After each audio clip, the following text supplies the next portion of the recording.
Hey, what's up YouTube? Lightsaber Samurai here, joined by my brother Aaron of Killer Koncepts Global. Today we decided to get together and do a pickups video. We've been on the hunt very hard recently over the last couple of months. It's been a while since I did a video. We got a lot of stuff for you, a couple of new systems, and a ton of games. Stay tuned, let's take a look.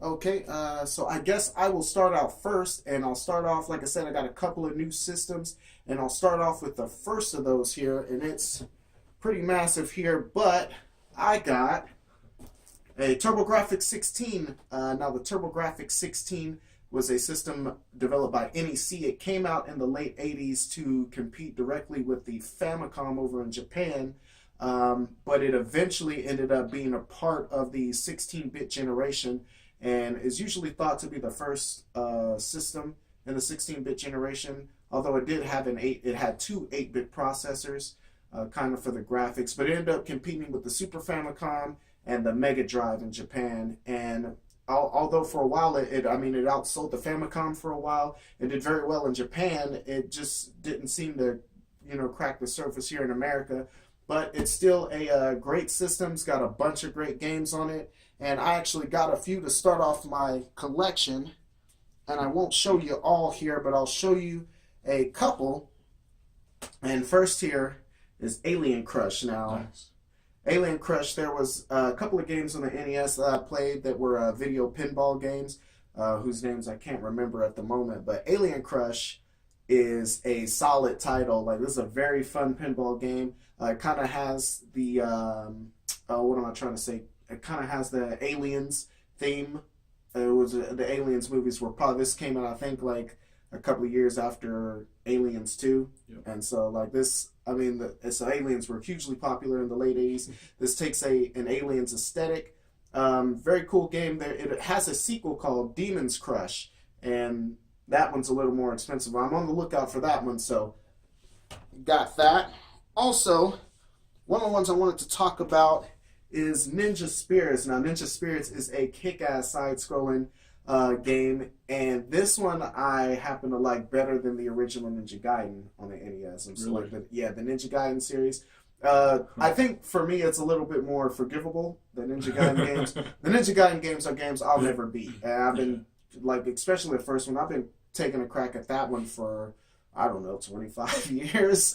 And so, but Ninja Spirits is cool. It's got awesome graphics. They've got really cool power-ups.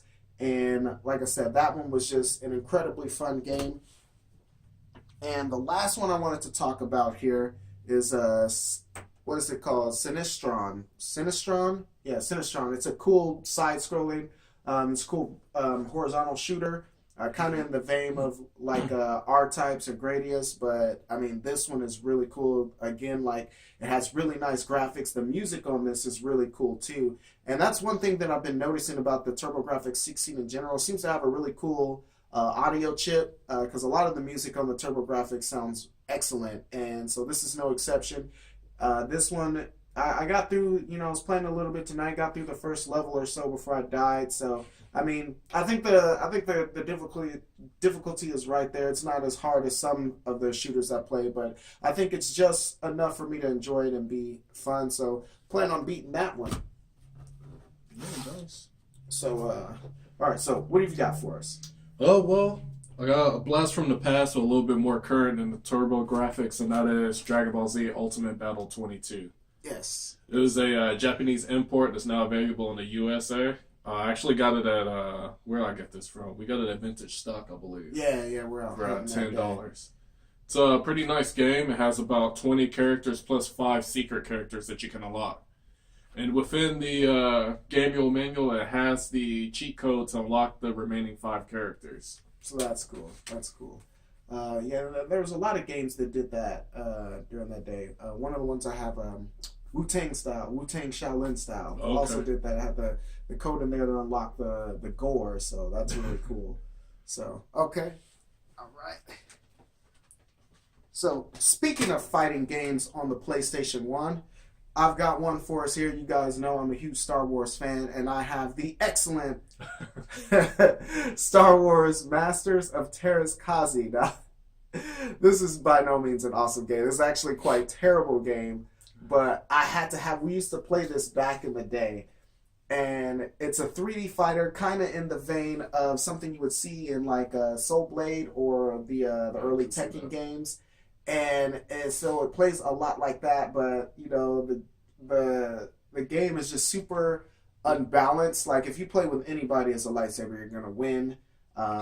You know, it has a small roster of characters, but you can play as a Tusken Raider named Hor. So there's that.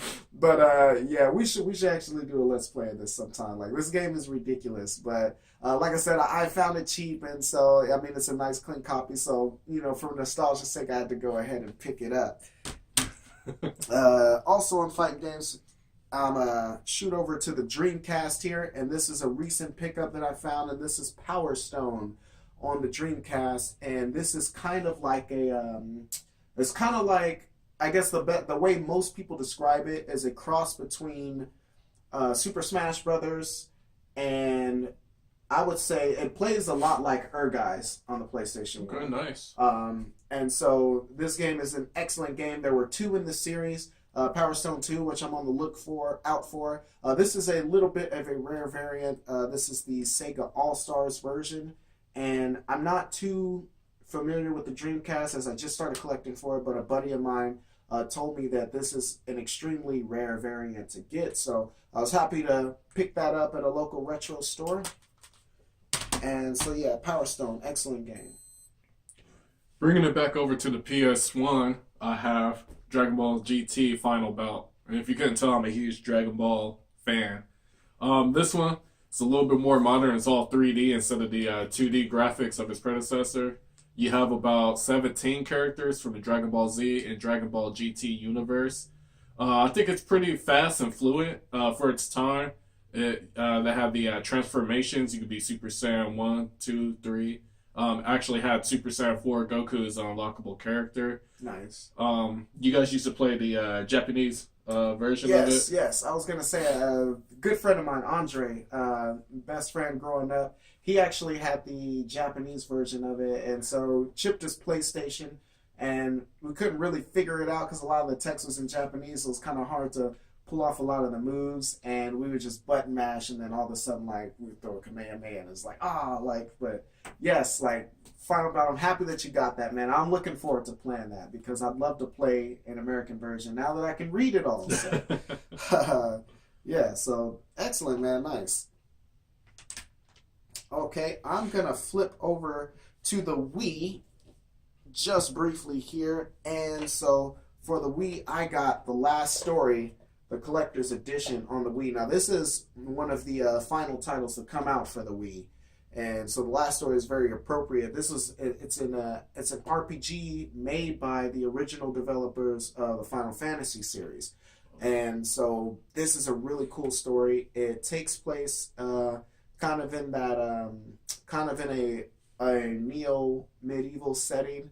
The character you play as, he's kind of torn between staying true to his best friends or betraying them to become part of the nobility class. And of course, there's a love interest there that he's kind of like deciding between. And also, to make matters worse, then a war breaks out, and so the war is in the backdrop. And so one of the things I want to talk about this game was the battle system. The battle system is on point in this, and this is actually, it's a real-time battle system.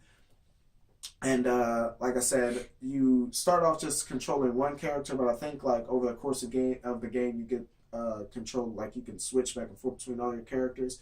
And one of the things, the interactive is the environment is very interactive, I should say. And so like you'll have people that use like crossbows and things like that, but they can actually take cover behind walls and things like that. You've got people like if you're close to a wall, you can select the wall and you can run up it and like backflip on top of people, on top of monsters, and like slash and get cool. behind enemies. Yeah, this is a really cool battle system, and so this is a game I was looking forward to playing with. I kind of bought this on a whim. Actually found it at GameStop for about $20. Yeah, it's some months beautiful back. art. Yeah, like I mean, the case. I'm really intrigued how it's a book. Yeah, and if you look at the side, it's an actual storybook, and the cover is embossed, and yeah, it looks fantastic. Comes with an art book and a premium soundtrack, and the game, of course. And so, like I said, it was just a really nice package. I imagine it's probably missing something else, like a slip cover or something like that. But like I said, at $20, like I couldn't pass it up. So, last story. All right, what else you got for us? I have my one and only tall box for killing the DNA imperative. Okay. It's a vintage PlayStation 1 game that's in 3D, and you take on the role as an agent within a kind of like a mobile suit, like a Gundam. Oh, and okay. You're in the futuristic corridors is most of the stages, and you're just blasting away at aliens, machines, etc. Nice. A game that I would compare it to now, it's a bit of a cross between Omega Boost and PN number 9. Number 3. Yeah, PN number 3. Yeah, on the GameCube. Right. Awesome game also. As is Omega Boost. That's definitely one of my favorite. That's top 10 on the PlayStation. So, nice, man. I feel like it's a nice cross in between the two. Couldn't pass it up. I actually didn't know much about it, and I've seen it, and I'm going to start collecting from the tall boxes. Okay. Another one you should look for is a first-person shooter called Disruptor on the PlayStation. Okay. And it kind of has a similar feel to that, and but they also throw in like psychic powers and stuff you can do. That would be cool. In addition to using the weapons. So, okay. So I am going all in. So my next console I want to look at is PlayStation 4. So yes, guys, I finally got a PlayStation 4. I've been telling you in videos for months that I was going to get it. I'm going to get it. And, I was saving up for it. And lo and behold, I got it for a birthday present. So got it for a birthday present. I'll show a picture of it here somewhere. It's upstairs, so I'm not going to bring it downstairs. But it was the special edition, the Star Wars Infinity one. So it was the one with Darth Vader on the side. Really cool looking console. And so thank you so much for that gift. You know who you are. And so I appreciate it so much. But of course I started to get my collection up for it. And first, this is a bit of an infamous game. So have you heard of Senran Kagura Peach Beach Splash? Or, whoa. So, Senran Kagura Peach Beach Splash, it's part of the Senran Kagura series, and these games are kind of notorious for being a little bit over the top as far as, some of the art style and some of the, some of the things. It is kind of, I don't want to say Japanesey, but it kind of is, it's very, in a lot of ways, it straddles the line between, like, hentai and, like... So a lot of fan service. A lot of fan service. That's great. And as a matter of fact, this is the special edition called the No Shirt, No Shoes, All Service Edition. And the crazy thing about the Senran Kagura series is, all that aside, they're actually excellent games. I also have Estival Versus on the Vita, and that's a very cool hack and slash beat 'em up game. This one, believe it or not, it kind of reminded me of Splatoon when I played it, and so it takes place in arenas, and you're basically squirting each other with these water guns. And you're just like soaking your opponents and for points and to take them out of the fight. It's a really cool. I mean, it's very well thought out though. You have these water jetpacks. So that also reminded me of Mario Sunshine. How you can use the jetpacks to kind of fly around. You can use them to straddle across the surface at high speeds, and that reminded me of Vanquish. It's like they took a lot of elements from a lot of cool games and used them to great effect in this. And so that was one of the things that kind of keeps me playing. But like I said, yeah, very infamous game, but we might talk a bit more about that later. So, Covenant Versus, excellent title. What else you got here? Picked up a box set here. It is actually 3 previous gen GTA games. It has Grand Theft Auto 3, Grand Theft Auto Vice City, and Grand Theft Auto San Andreas. So I like the cover art. It's really beautiful, packaged individually. So you have your GTA 3, you have your GTA Vice City, and your GTA San Andreas. Open world games, a lot of fun. They brought a lot of controversy when they came out. The first GTA game I played was actually Grand Theft Auto Vice City, and then I went backwards to GTA 3, and then finished up with GTA San Andreas for the PS2. Nice, nice. So of the original 3, what's your favorite? My favorite would be Grand Theft Auto San Andreas due to all the new innovations that came with it, like eating to gain weight, working out to lose weight. It had the infamous gang wars and the spray paint and graffiti and all those new elements. That was cool. Really brought the game to life to me. Okay. And so I'm going to pull out my version because I also found the Trilogy Edition, and I got it for the original Xbox and found it at the retro store. Now, I mean, like I said, now there are excuse me. Now there are some differences. For one, I mean, the games themselves. So, I mean, me personally, it's kind of a toss-up between which version I play, whether I play it on the PS2 or the Xbox. Personally, I like the controller better on the PlayStation for these games, but the Xbox version, so they broadcast in 480p natively, and have some. It's a little bit cleaned up as far as the frame rate and things like that. And draw distances is another thing. So, and I'll throw some comparisons here. The packaging for the Xbox version is a lot more premium than the PlayStation version. So you've got that on the side where you can see the 3 titles, and these aren't packaged individually. They're kind of all in this separate book. As you notice, there's a little bit more gloss on the cover on the Xbox version and things like that. So actually, I don't know if this came out like this originally or if this is maybe like a second edition of it. That being said, though, all the games in there are the Black Label version. So I think this was probably released pretty early.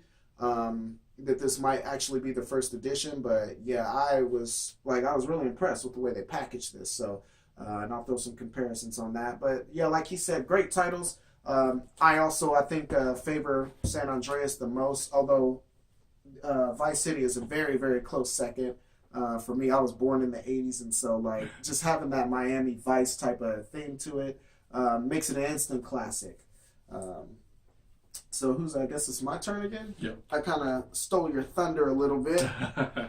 Okay, so I'm all in on the PS4, and so you may have seen my recent Hidden Gems video I did a couple of weeks ago, and in that I talked about One Chanbara Bikini Samurai Squad. Now, it was actually a pretty entertaining hack and slash game that came out on the 360. I'm not sure. I think it was exclusive to that system. I'm not sure if it came out on the PS3. If it did, maybe it came out in Japan or something like that. But on the PS4, I've got One Chanbara Z2 Chaos. I think that's Z2 Chaos. Yeah, I think is that. And I haven't actually played this game yet. I pretty much just bought it sight unseen. This was the Banana Splits version, so it came with a bunch of cool stuff. The art book in it is really cool. It comes with a soundtrack, of course, and some DLC like content, like costumes and things like that. But I'm looking forward to playing this game, and you'll see gameplay footage of it, and that'll probably be me,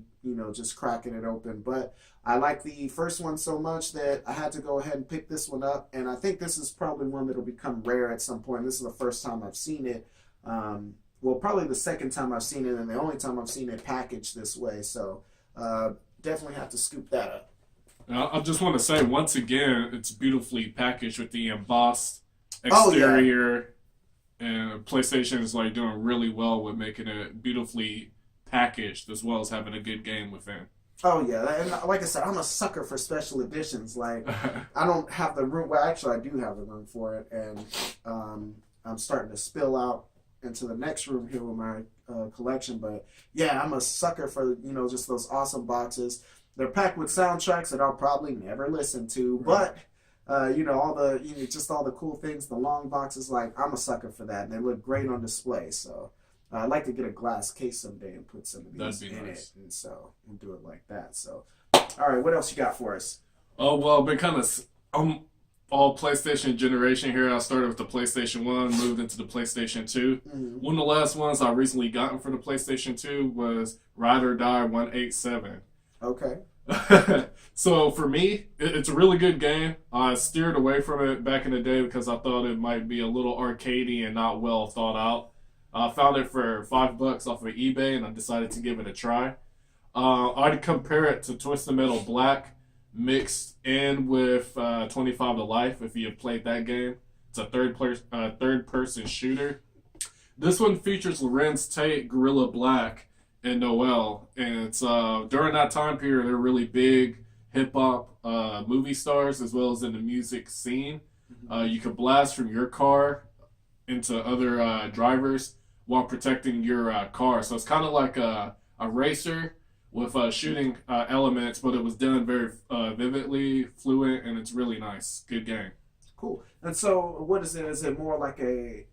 It looks like it was more like a racing game when you show. So it's more like a combat racer. Yeah, it's vehicular combat. So drive a little arcadey, kind of like the early Burnout series, but you can shoot 360 degrees from your vehicle into the other vehicles. Okay, so there's a game like that similar on the 360 called Full Auto that I played. That was kind of like Yes. And combat racing games, I like combat racing games.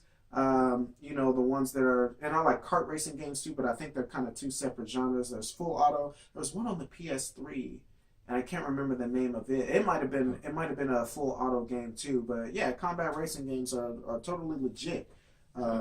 So how many items you got here? I'm starting to wind down here. Oh, I got 3 left. Got 3 left. Oh, look at that. I got 3 left. So Perfect. all right. Next up here. Again, so all the rest of my titles are on my PS4. As soon as I got the PS4, I started blowing money fast, trying to get my collection up a little bit. And one game that I had to get was Nier Automata. Did I say that right?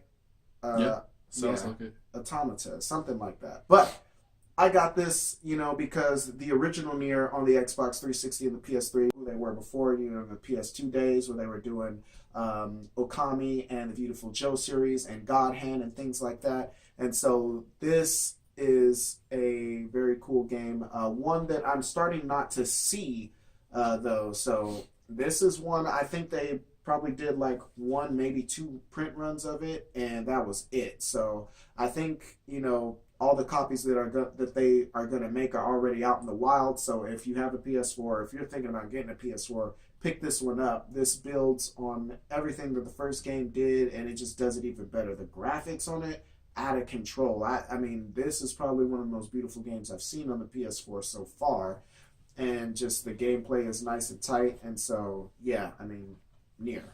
So, and I'm glad that this is a game now. Nier, just real fast, Nier was kind of a hidden gem on the last gen system, and I'm glad that was kind of a game that was popular enough that we saw a sequel like this. So, and that's why I like highlighting hidden gems, because the more people that see them, the more you can get sequels and things like that. And so, Right. Nier is some game. Nice. What do you got? This one kind of picked it up on a whim. It is the PacMan World 2. We were out searching for games, and I had my daughter with me, and this is one that she wanted to play. She's a huge Pac-Man fan. I actually never played a Pac game in this one. Mm-hmm. It's open world. It has 6 worlds with 20 levels each. It's actually pretty vast. The graphics, it's not bad at all. You can have power-ups. It reminds me kind of like an early Super Mario World, kind of like the new Odyssey is kind of like that. As you a heroic archetype, and you're just searching through the world. You have collectibles. You're doing little side missions for people that you could come across in the wild, and it plays homage to the classic Pac-Man and Pac-Woman because you could go to the arcade within the game world and play the classic games once you unlock them. So. Okay, right on, right on. I think I did what did I do in my last pickups video? That was on the PS1. It was a Pac-Man game, Maze Madness, and so I'm glad to see that they're. I'm glad to see that they they still keep Pac-Man coming, and the tournament edition on the PS4 is excellent, excellent version of Pac-Man. And so like I'm glad that Pac-Man is still around and still with us here. All right, let me take a look. And the second to last game for me here is Yakuza Kiwami. And this is Kiwami is it's basically a remaster of the original Yakuza that came out on PlayStation 2. And I mean, I can't remember the guy's name you play as. Like, I'm totally drawing a blank, but these games are excellent. A lot of people compare them to the Shenmue games.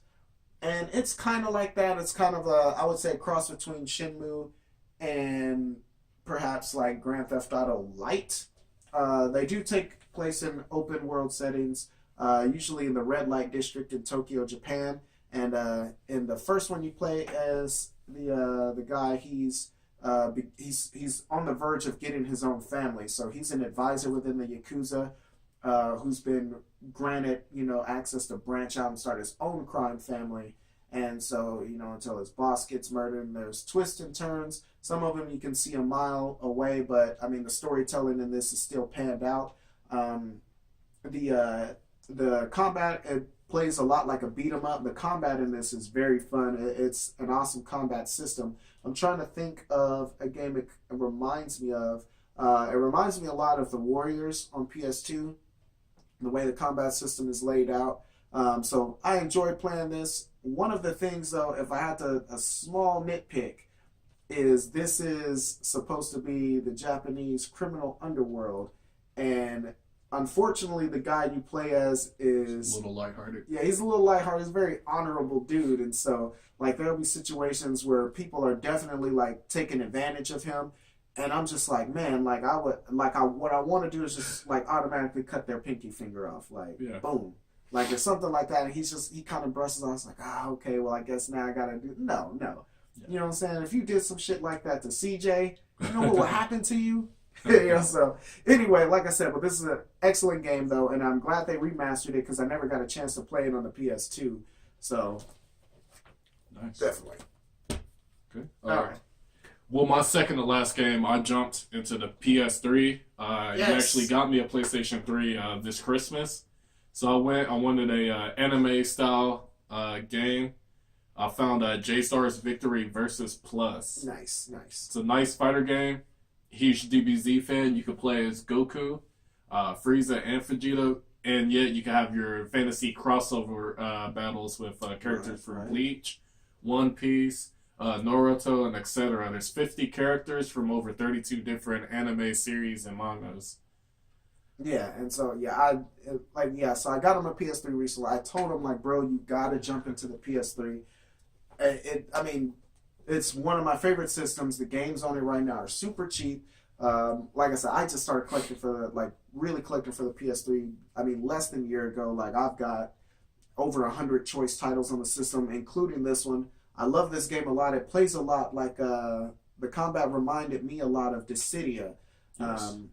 From the Final Fantasy Dissidia games on the PSP. And so, yeah, happy that you got that.